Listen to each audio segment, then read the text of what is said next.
Hey guys, today we're taking a quick look at a game called Treasure Hunt for DOS. Came out in 1982. This is a pretty simple solve the maze game. You just run around looking for treasures. It reminds me a lot of that old Windows screensaver where you watch them fly through, going around the big brick maze, trying to find the elusive smiley face. So we'll start it up. It's actually giving a pretty good illusion of 3D. Just using the perspective to do it.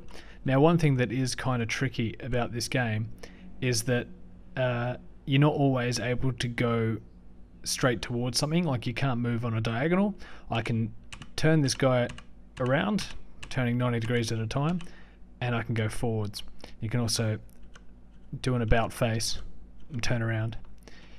One thing that I really like about this game is it gives you the option to display a mini map, so you can give a sort of overlay showing you the world that it's generated, and it will give you a new one every time. So if I start a new game and then bring up the mini map, it's a different layout, sort of like early random dungeon generation, although obviously it's a very simple one. You do still need to have some sort of constraints in place to make sure that it actually works and you don't have dead ends and inaccessible areas on the map. You can also turn on a mode, if I run around for a bit,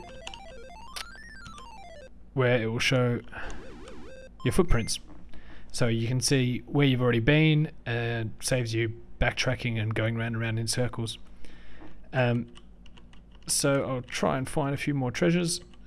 You can see them peeking out, but you can't always get them. As I was saying, you can't move on a diagonal, so it ends up being a little bit like those sliding ice block puzzles in games like Pokemon, where you have to try and get the right order to bounce off things to slot right into the little gap that you need to get to.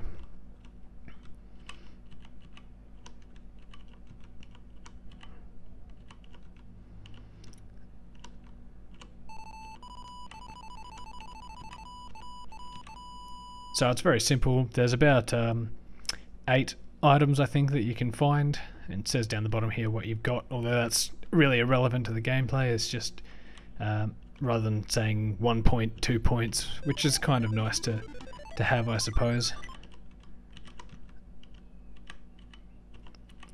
And one more thing that I think is noteworthy as well is that it actually shows your character as a little man. We're sort of an over-shoulder perspective here, rather than just being first person, which a lot of maze stuff tends to be.